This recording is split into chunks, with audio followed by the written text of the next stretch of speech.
A person that doesn't have persistence is not going to go very far. And persistence, I believe, is one of the most important. Persistence is an essential factor in the procedure of transmuting desire into its monetary equivalent. Of the 13 principles of success that Napoleon Hill lined up, I believe the most important one, at least it is to me, is number 8, one he called number 8. I've had a difficult time just deciding on what order they do go in because they all run together, but number 8 was persistence. And on the very first page, he wrote, "There may be no heroic connotation to the word," but he said the quality is to the character of man what carbon is to steel. A person that doesn't have persistence is not going to go very far. I have shared something out of this book on persistence with thousands and thousands of salespeople all over the world. I want to share something he said, and I want you to really think about what I'm saying, and I want you to think about your goal. He said, "There is no substitute for persistence. It cannot be supplanted by any other quality." Now think of that. He said, "Remember this, and it will hearten you in the beginning when the going may seem difficult and slow." He said, "Those who have cultivated the habit of persistence seem to enjoy an insurance against failure." Now, he said, no matter how many times they're defeated, they finally rise up towards the top of the ladder.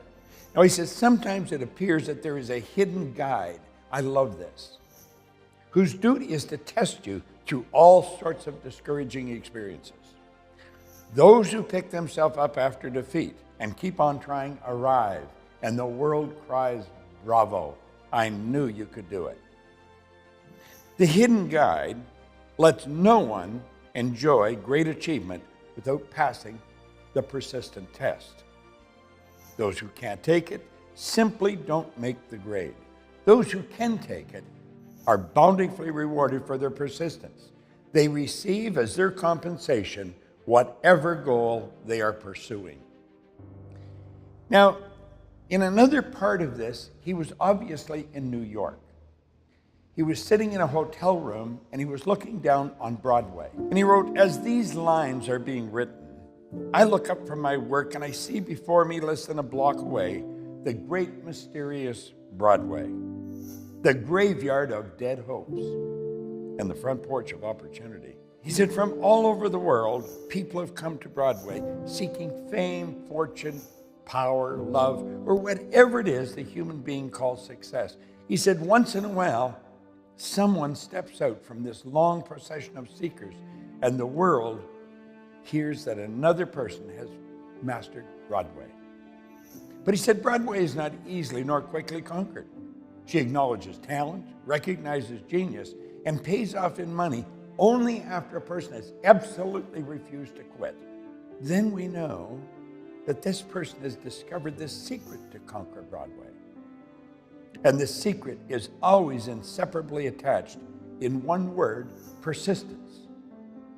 You know, I have compared that to sales. I've compared it to success in engineering.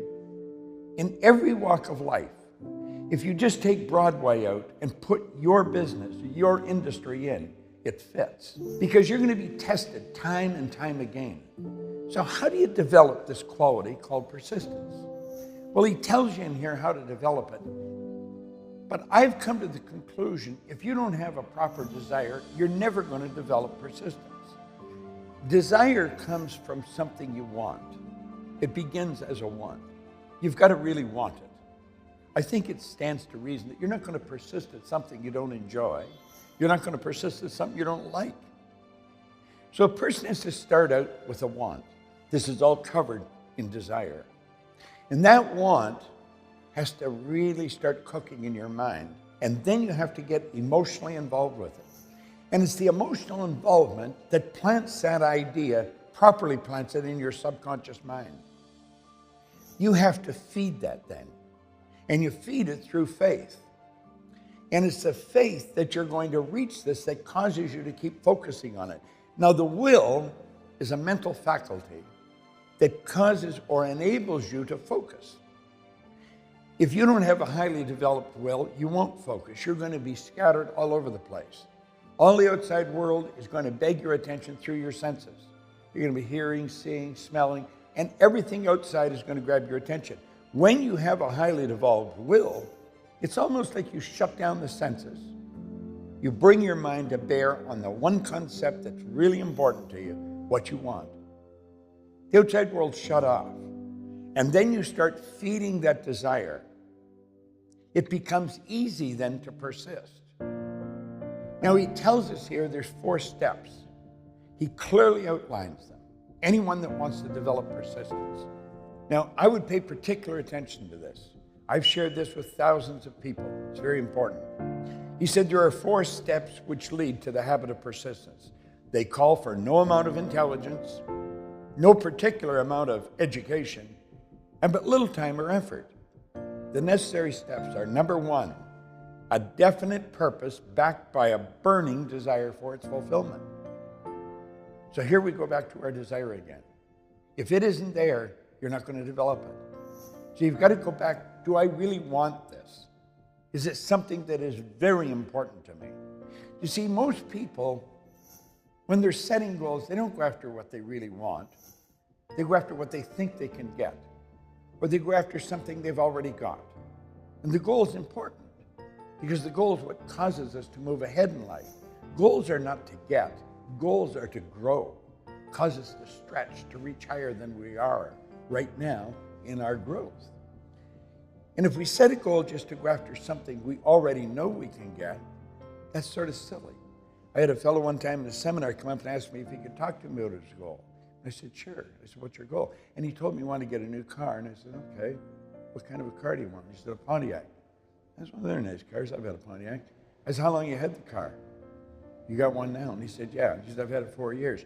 I said, how old is the car? He said, 4 years. So I said, you're telling me that you had a new Pontiac 4 years ago, and now your goal is to get a new Pontiac. I said, you've known for 4 years how to get a new Pontiac. That wouldn't constitute a goal. You got to go after something you really want. See, he didn't understand the concept, so he had never developed persistence because he didn't have the proper goal. And if he graduates from that, then he's going after something he thinks he can get. He starts to measure his resources, his money. And he thinks, I could do this if this happened, that happens. That's not going to cut it. He's got to go past that. He's got to go after something he really wants. And he probably won't know how to get it. When we want something, it's coming from inside. It's causing us to stretch. And you've got to have something you really want, or you're never going to develop persistence. Now he says the 8 principles of success. Remember I mentioned there was 30 major causes of failure, but there's only 13 steps that's going to guarantee that you can develop wealth. And he's clearly outlined it, and persistence, I believe, is one of the most important. So when he says you've got to have this burning desire, if you're not going after something you really want, you won't develop it. And you've got to understand you don't have to know how to get it. People that have accomplished anything in their life, they didn't know how to get it when they set the objective. They just knew they would. We've covered this in the decision lesson. Pay particular attention to that lesson before you come back to this. He said, number 1, a definite purpose backed by a burning desire for its fulfillment. And number 2, a definite plan expressed in continuous action. Now we're going to point out where that plan might change. As a matter of fact, the plan probably will change because you're going to be led by the 6th sense. When we get into that, your intuitive factor, you're going to find that the way will be shown. And where you lay down your plan, the plan will probably be changed. But you never change the objective. You persist. You keep on going. Number 3, he said, a mind closed tightly against all negative and discouraging influences, including negative suggestions of relatives, friends, and acquaintances. That's very important. The people you associate with, they play an enormous role in your life. So you've got to be very careful about the people you spend a lot of time with. We are not thinking anywhere near as often as we choose to believe we are. And when we're not thinking, our mind is wide open. And so those negative suggestions are coming right in. And like that, we're snapped into a negative vibration. That's why this 3rd part is so important. A mind closed tightly against all negative and discouraging influences. Do you know you can form the habit of just rejecting all negativity? You can get your mind onto such a positive frequency that none of the negative stuff is going to stick. It just doesn't resonate with your thinking. Number 4, a friendly alliance with one or more persons who will encourage you to follow through with both plan and purpose. So he says these 4 steps are essential for success in all walks of life. So you see, it really doesn't matter what you're doing. It's how you're doing it. It doesn't matter what the objective is, as long as you really want it. You've got to turn it into a burning desire. Otherwise, you will not persist. When you've got the idea properly planted in your mind, it starts to control you. And he points that out. He said, first you give life, action, and guidance to the idea. But then it'll take on a power of its own. And it gives life, action, and guidance to you. And it just keeps driving you. This idea of persistence cannot be given too much importance, because it's that one quality inside that's going to keep you going. You're going to run into all sorts of discouraging experiences. Napoleon Hill was told that by Andrew Carnegie when he first set out on this mission. Now here's a guy that was starting out, a young reporter, and he was told by his mentor that you could do better than I'm doing. Now if that's where all of this philosophy originated with Andrew Carnegie, and then it was studied and passed on to us by Napoleon Hill, I think we should pay attention to it. Here's a poor young man that's going to go past the wealthiest man in the world. And he did. He accomplished more. Why? Because he kept giving himself the proper affirmations. But he wouldn't have done that had he not had the proper goal. You see, he sold himself on the idea that he could do something, and he had absolutely no idea how it was going to happen. And that's what you've got to do. You've got to pick the target that really is important to you. Otherwise, you'll never develop the persistence. And he said, you've got to turn it into a habit. Now let's think of what a habit is for a moment. A habit is an idea that's planted in your subjective mind. And it's planted so often, bang, it automatically takes over, and it automatically expresses itself without any conscious thought. Habits make us. They also break us. And when you develop the habit of persistence, the idea of slowing down, the idea of stopping, it just doesn't enter your mind. You're going to keep going. It doesn't matter how tough it is. I can think of so many times in my life when everything in me wanted to quit, but I just couldn't do it because I had formed the habit of persistence. You see, I took these 13 principles, I took them super serious after I started to get into it. Now, I was using this philosophy and I was winning. It was like a game. I really didn't understand what I was doing. But then one day I had to sit down and ask myself, what the heck is happening? And as I started to study this in depth, I realized that all successful people were following all of these principles. Whether they were consciously aware of it or not was another thing. But I never ever met anyone who was very successful that was not also persistent, that followed their path. Now, do you know, this is something that you really want to study and study in depth. Get this, study into it. Do you know, a lot of people talk about luck, lucky breaks. The only break that you're ever going to be able to depend upon is the one that you give yourself. There's no such thing as a lucky break. Somebody asked Hill about that one time. He suggested that he got a lucky break with Carnegie. He said it was no lucky break that took 25 years of in-depth research without being paid, without, the struggles that he had. And I guess when somebody looked at him and thought it was a lucky break, he probably thought they obviously really don't know what they're talking about. There isn't any such thing as luck. There's focus, there's goals, there's dreams, and there's principles that you have to follow if you're going to win. People talk about being in the right place at the right time. You got to be aware that you're in the right place at the right time. And then you've got to follow all these principles. You've got to incorporate them into your life. And persistence is an absolute prerequisite. He said without it, none of the others really matter because you're not going to keep on going. So forget the idea of the lucky break. Create one for yourself. That's how you're going to get the breaks. Think of the people you know who are always struggling. Everyone's surrounded by them. What are they missing? First of all, they're missing a target. They don't know where they're going. They're buffered here and there just by whatever's going on. Conditions and circumstance control their life. They start and they stop. There's no such thing as persistence. But we have to back up. You see, when you start thinking about this quality that he's talking here, his 8th principle, you're talking about something that is the outgrowth of something else. It starts out with a want. You've got to really want it. And if you know how to get it, you don't need persistence. There's no growth to that. It's got to be something you want, and you turn the want into a desire. That desire is fueled by faith. You don't wonder if it's going to happen. You know it's going to happen. You just don't know how it's going to happen. And when you've got all those qualities and you've got them all blended together, see, all these 13 principles, you have a difficult time talking about one without bringing the other in. It's because the whole universe operates by law, and there is only one power. And all the laws jive in together. They meld together just like the colors of a rainbow. So you've got to really study these principles and take a look at them and understand they're all required. You can't grab one or two and say, I'm going to make it on this. It doesn't happen that way. And so when you see a person, they're starting and they're stopping, and they're going so far, and they hit a block on the road and they get discouraged and quit. They're missing some part of the puzzle.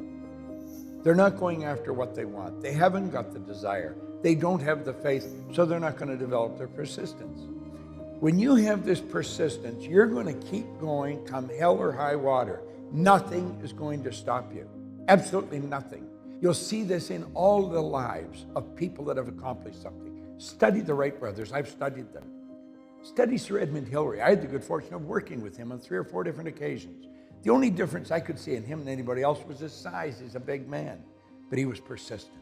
He was going to get to the top of Mount Everest. He didn't get there the first time. He was a beekeeper from Auckland, New Zealand. He went in 1951. He didn't make it. He failed.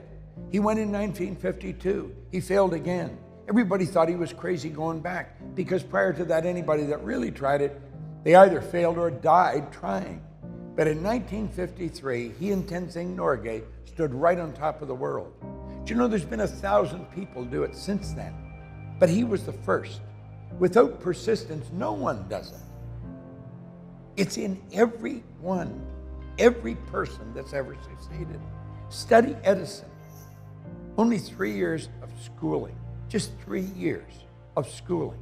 And look what he accomplished. He was persistent.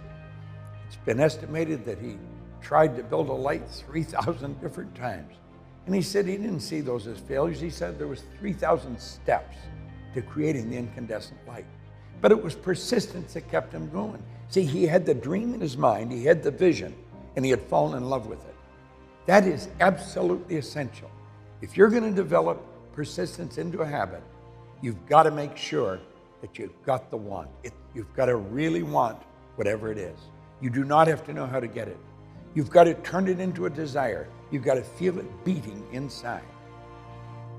And then you're going to develop the persistence. And you're going to find that it's going to happen. One day you're going to look and you're going to realize you've reached the goal.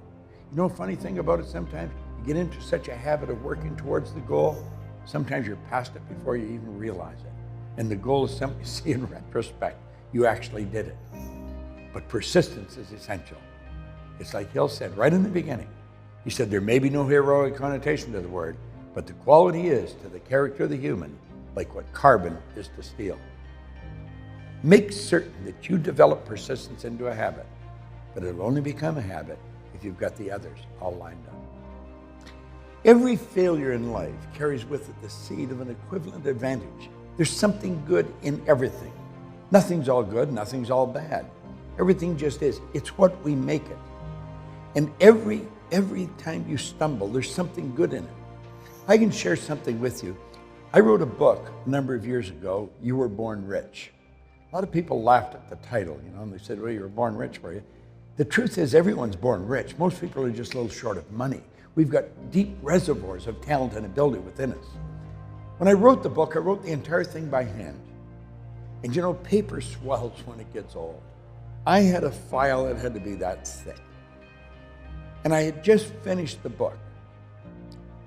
I had the entire thing finished. I didn't have my name, I didn't have my address, my phone number, nothing on it. And I left the whole file in the back of a cab. I couldn't tell you the color of the cab, the name of the cab, nothing. And my wife said, "Why aren't you upset?" I said, "You know, it's so terrible, it's going to be great." I said, "The book mustn't have been any good." So I wrote it all over again. I started all over. And I really believed that everything happens for a reason. And that was so bad, I thought it has to be really good. If it's real bad, it's real good. If it's a little bad, it's a little good. This was terrible. So I rewrote it. You know, that book has sold millions of copies. It's been translated into I don't know how many different languages all over the world. It's helped build our business. I could tell you a dozen stories like this. I've lost everything I had, everything I've had, 2 or 3 times. I just got up and kept on going. And at times I was wondering why I kept on going, and I didn't understand. I was just persistently going where I wanted to go. I wanted to build a company that operated all over the world. I didn't know how to do it. I had no idea how to. I didn't have the resources to do it. So I had to get out, and I had to find those resources, and I had to keep on going. And the price I had to pay was you had to lose everything a couple of times. And I did. I lost everything a couple of times. But I started all over again. I remember my brother one time saying that he never saw anyone with such tunnel vision as I had. He said, "You can't seem to take your eye off the target. It doesn't really matter what happens." And I got thinking about it, and I thought, you know, he's right.